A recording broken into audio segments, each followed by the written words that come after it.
This is the Scary Movie Clubcast.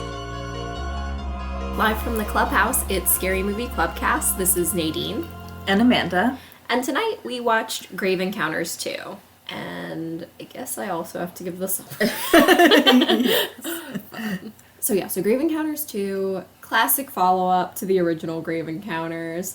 In this movie, we basically pick up about a little bit less than 10 years later, and we find that this film student is pretty obsessed with the movie and starts digging up and then finds out that it was based on real events, and he ends up dragging people back to the same location. And shock of shockers, it doesn't go great. No. Would you believe it goes similar to how it went the first time? Weird. Yeah. That's not normal for horror movie sequels. No.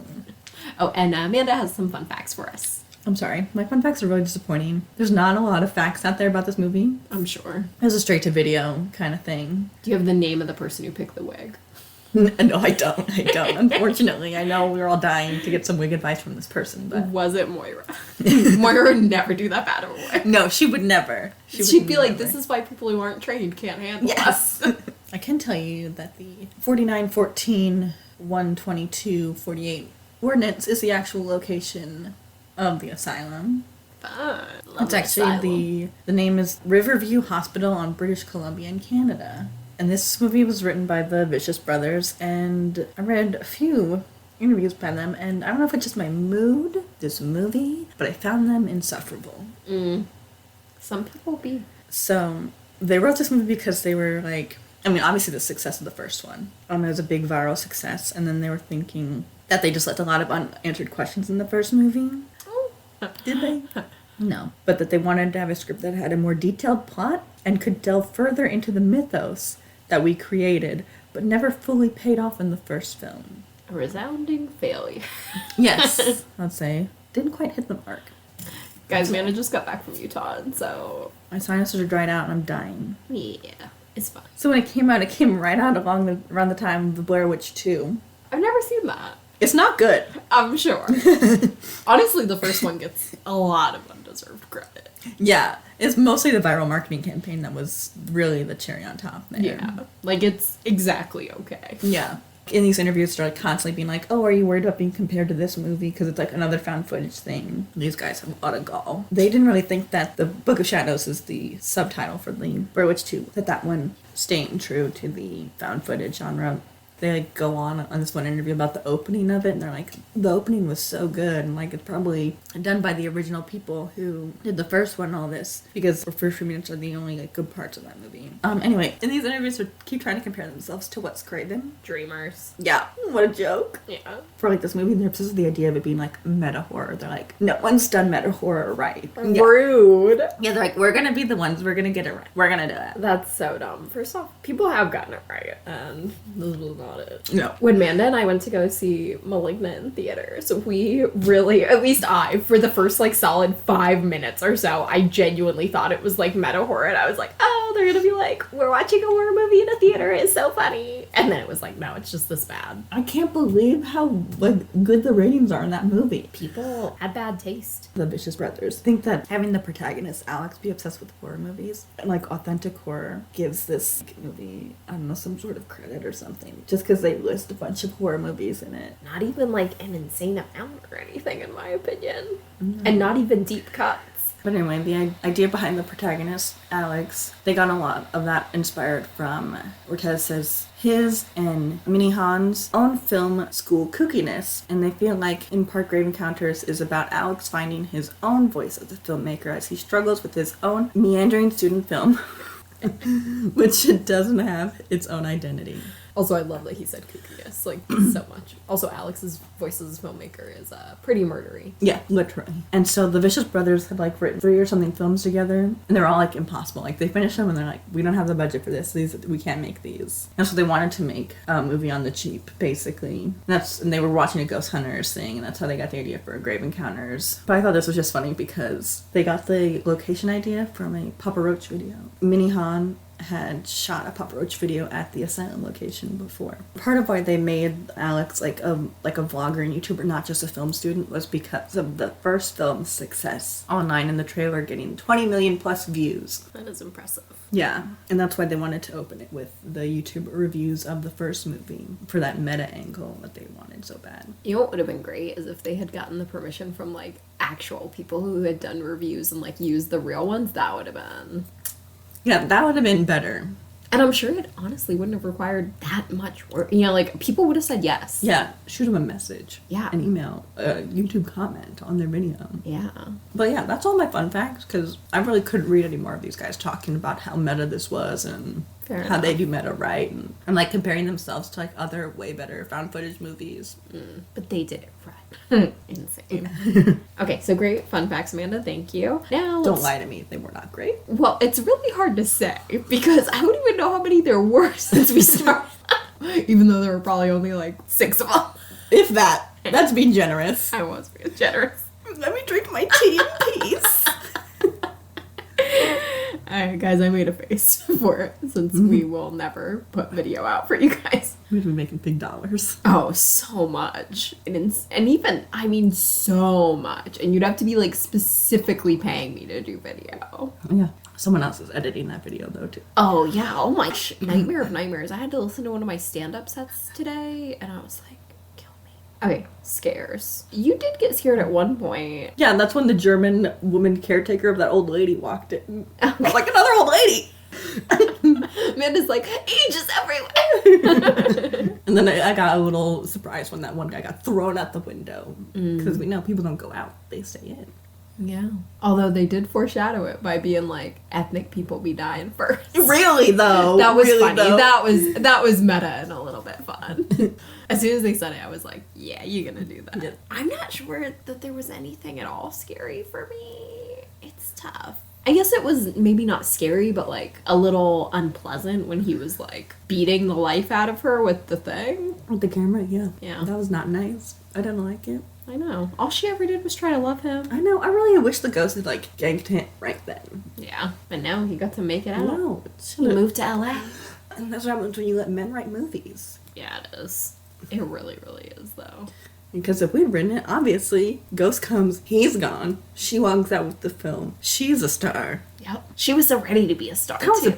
that's a better ending. Of course it is. They don't know what they're doing. They don't know what they're doing. Laughs. There were some of those. Definitely wasn't that time he farted in the infrared. What a forced joke. Yeah. Also, guys, we did get, because we have watched this movie before, we did get some joy from realizing that the guy from Letterkenny's in it. Yes. So that was nice. The guy who plays Riley. Yeah. Your balls a duck. I was like trying to remember what other quotes. I was the only one that could come to mind.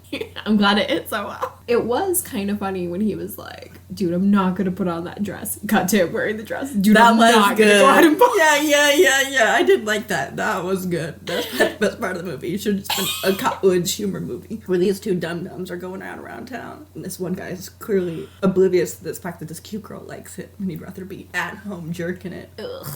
Also, the fact though that I know, because we were very annoyed that then he comes to the party and is still ranting about the same Ranting! stuff that he was talking about upstairs. I was like, dude, this is why nerds don't get any, is because this is your problem. Is like, even when you have a girl who's into you, who's like basically trying to give you a chance, you're acting like a dick. She was dripping off of him. And he was like, no, I'm gonna rant about horror movies at a party. One of the other things I did like that was when he was like going around asking everyone if they had weed or how he could get weed. I liked that people's faces were blurred out because that makes me think that those are probably real people who like they couldn't get a waiver from, and so they were like, ah. It was, and not like me laughing with them, but me laughing at them. It was funny that they spliced in the original so much. I mean, a ridiculous amount. And they're like, we gotta blow up the runtime. Our movie's too short. Oh, we know it was fun. Oh my gosh, how could I forget? The funny thing was, the guy was trapped in the asylum for 9 years. His hair's all long, but he's been keeping his bangs up. And then like they all come and find him, and then like he randomly decides to get scissors out and cuts his hair. Yeah, apparently he just had scissors, and he likes it long. But now he's ready for a change. Turning over a new leaf. Trying to get on the outside again. Yeah. Seeing a woman again for the first time in 9 years. And it did pay off, too, because when he helped her down, he got to grab those thighs. And if he hadn't given himself that haircut, who knows? She probably would have been like, Alex. That idiot. I know. Their little nighttime snuggles. Any other laughs? No. Okay, what was our least favorite parts? There's so much. It's hard to say, but like the ending, Yeah. just kind of like a garbage fire. I mean, also, as soon as they get in the asylum, stuff just starts happening. Like nothing was happening, and then everything happens. Yes. Yeah. Immediately. Overwhelming. And yeah, probably the part where he beats the girl. You're like, awesome. He's like hitting. I don't even know like how he needed to fix it, but it just needed to be different in my opinion. And then Oh yeah, and then the invisible cameraman he was talking to. Charlie Day,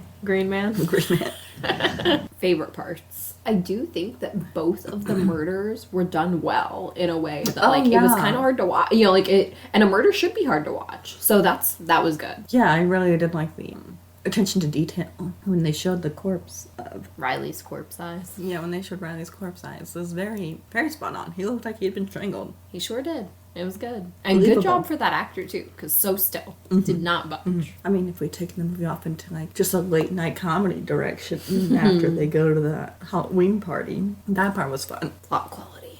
Pretty bad. Not the worst. Not the worst we've ever seen, but not good. I mean, you could follow it. Yes. But I would say way too much time up top that wasn't even Yes. like beneficial. Yeah, it didn't do any like real character building or like getting us to like, it was just like jumping from dates to being like, you follow? And it was, yeah, and to me it's just weird that they spent so much time and got me to care about the character so little. Like, honestly, it's almost impressive. Yeah. I mean, take the opening sequence from Up. Such a short time. You care so much by the end of it. Yeah. And this, it was like, so much time.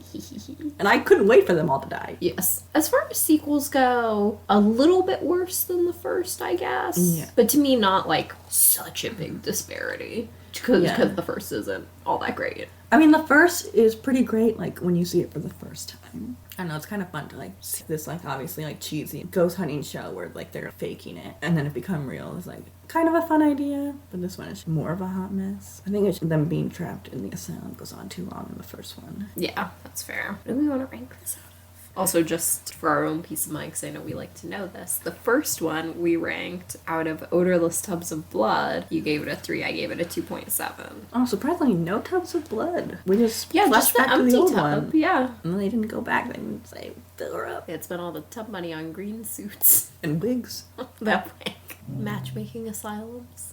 Because we joked while we were watching it about how in both movies someone in it has kind of a crush, but the other person's sort of reluctant, and then they go to this place and it forces them kind of together. I would probably rank this like a 1.8 wig handlers. Yeah, I'm gonna go 1.5 wig handlers. I bet if they had more wig handlers, it would have turned out better. Maybe only that wig had been better. Yeah, that's really the fly in the ointment. Yeah, truly. That's where it all went wrong. Any closing thoughts? No.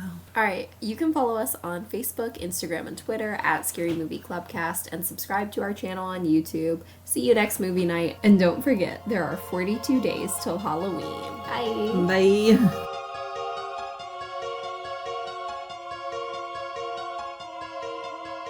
Gosh, my throat. I'm sorry.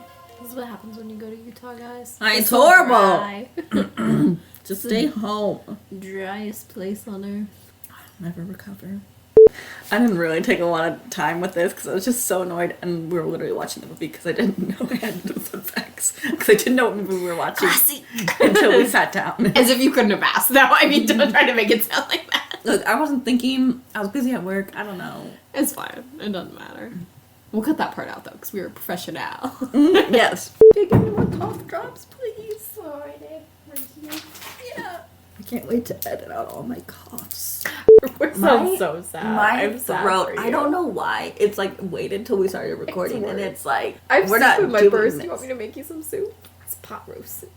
I just don't know why it's so bad. Good fun fact. I gotta cough more. Okay. Yeah, we're not recording anything tomorrow. Certainly not anything I'm gonna edit at least. And don't forget, there are 42 days.